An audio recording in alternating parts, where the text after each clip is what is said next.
je vous invite à accueillir sur scène notre ingénieur, auteur et photographe, Dr Nizar Benazzouz.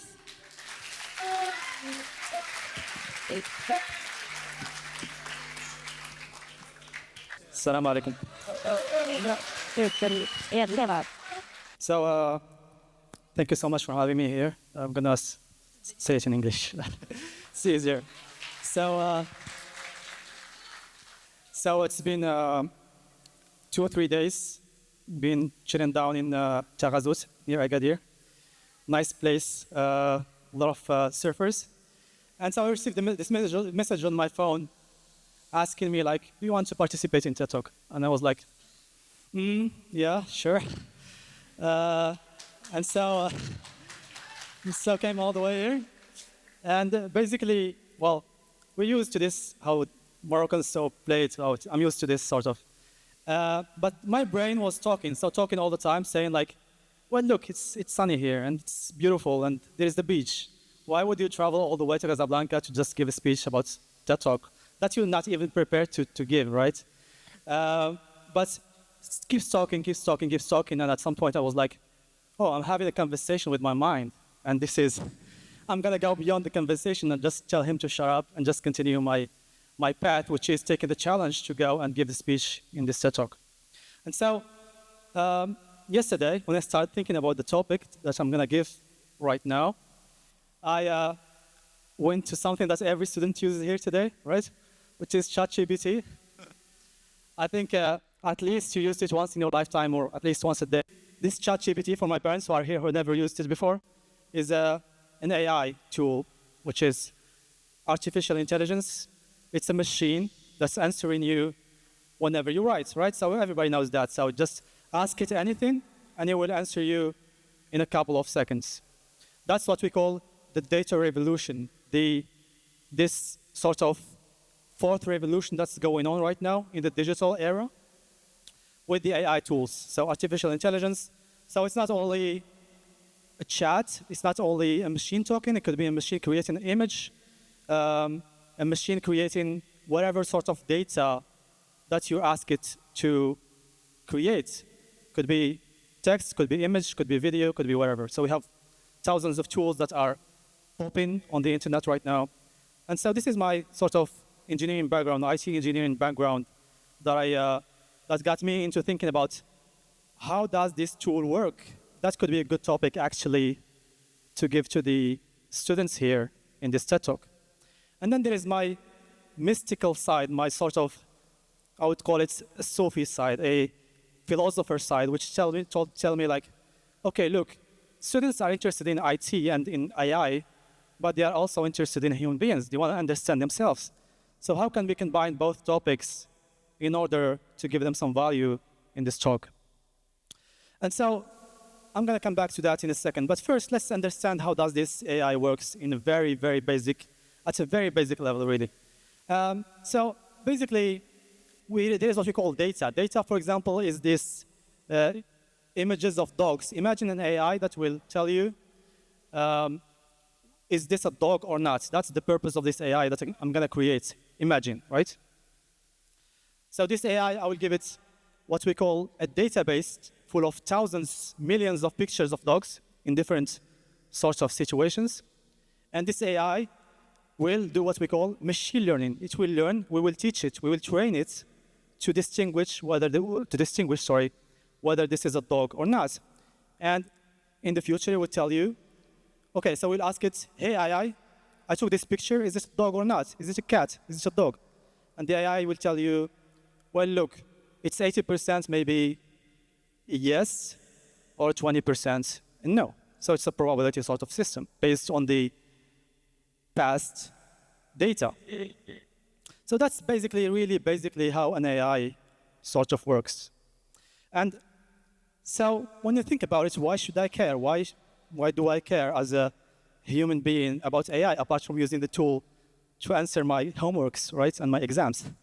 And for me, it comes down to this path of understanding yourself, which is basically we are hardware, we are a body, and we are software, which is basically the mind and the base also of the stomach. There are some neural networks there. But let's just say it's the mind, that's the software, and the hardware is the body.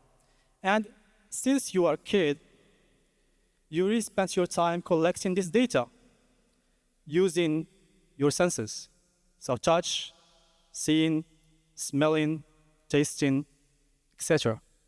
And that's what we call human learning. Compared to machine learning, we also are sort of biological machine, right? In a sense, we collect data and then we learn. And so, what's the driver really? The driver is survival at the end of the day. It's seeking pleasures, avoiding pain in order to optimize our survival. That's how most human beings live today and during the history of humankind. And so, this is what we call the evolution, DNA, nature.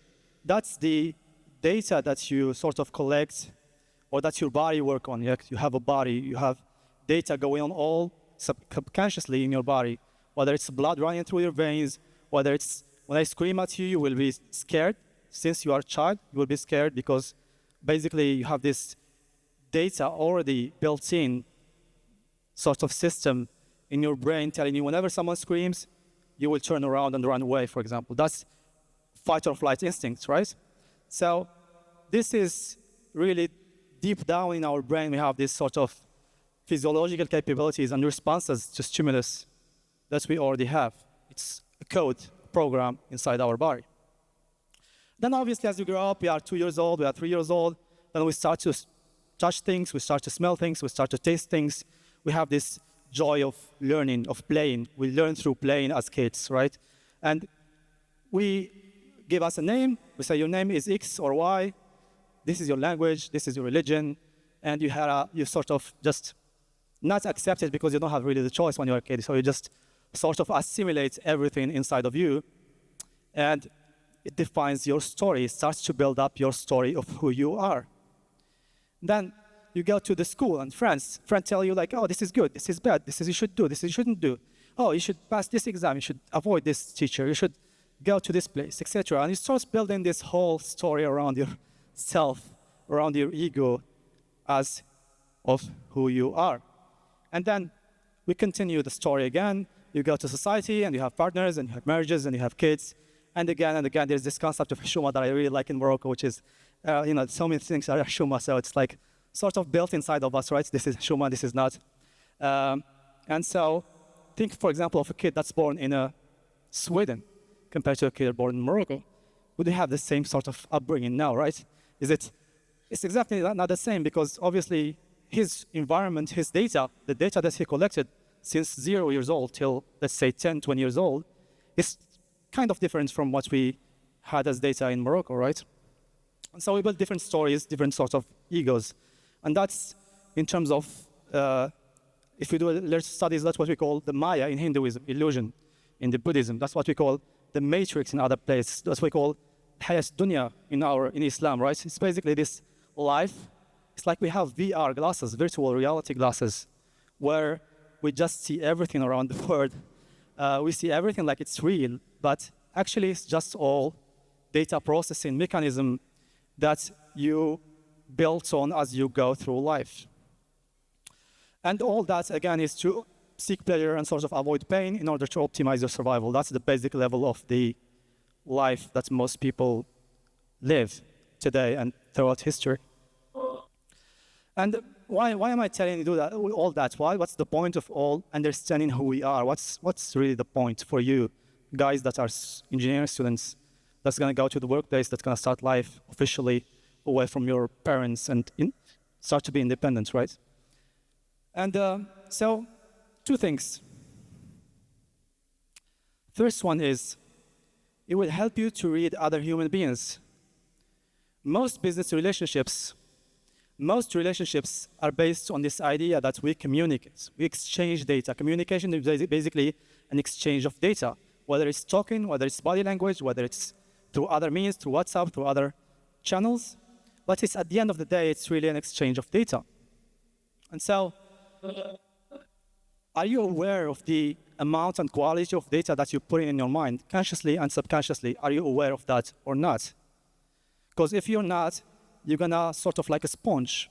You're gonna just get as much bad data as you're gonna encounter. there is a saying in IT world where I do business, which we say basically there is a system and we give it data in and it gives us an output. And we call it shut in, shut out. If you put shut in the system, you get shut out. It's just the way it is. So how clean your data that you're collecting throughout the world? Are you reading books? Are you watching good videos? Are you meeting the right people? Or are you just spending your time, wasting your time sort of in with the bad sort of people, the bad sort of situations, and just collecting the bad data, which ultimately will define who you are as a human being? And the second point is the algorithm. So the algorithm is basically your processing system. It's your mind. How are you training your mind? Are you spending time doing different sorts of exercises, sports, focus exercises, creativity? Because most people, when they think about training their minds, they think about reading books.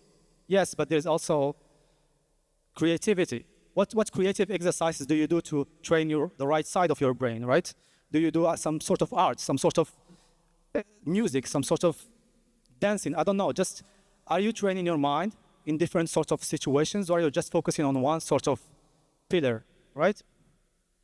And also there's this meditation. I would definitely advise the meditation side, which is very important in terms of taking consciousness about who you are and understanding yourself more and more. Because look, at the end of the day, yes, what I said is you are a sort of machine. I didn't say you are 100% machine, because we have this, what we call free will. We have this possibility compared to animals. And a dog, you will give it a bone, he will always go for the bone. He can't do otherwise. He's programmed to go for the bone. A human being has this possibility, this divine sort of nature, where he can say, like, no, I can change the course of my life. I can change my destiny by sort of reprogramming my brain with the right data, with the right sort of exercises, in order to be conscious of my path and not just follow the herd, follow the trend, wherever it will lead me. So what I'd like you to keep really from this talk is this. Whether it's in business, whether it's just talking to yourself, there are so many kinds of conversations, right? If you're aiming to go beyond the conversation, please do some effort. Just do some effort to understand which sort of data this person in front of you, whether it's in business, in marriage, in friendship, what kind of data this person has collected throughout his life. What's his background? What's his childhood? What's his schooling, education, and so on? Because ultimately, don't blame the person. It's not, if it made a mistake, if the person starts screaming at you, for example, this is not the problem of the person, it's just the programming speaking. It's just the ego speaking. It's not the person, right? The person is living in his own story. You can't blame it for being programmed in a certain way. It's just this different data that's been programmed in this person.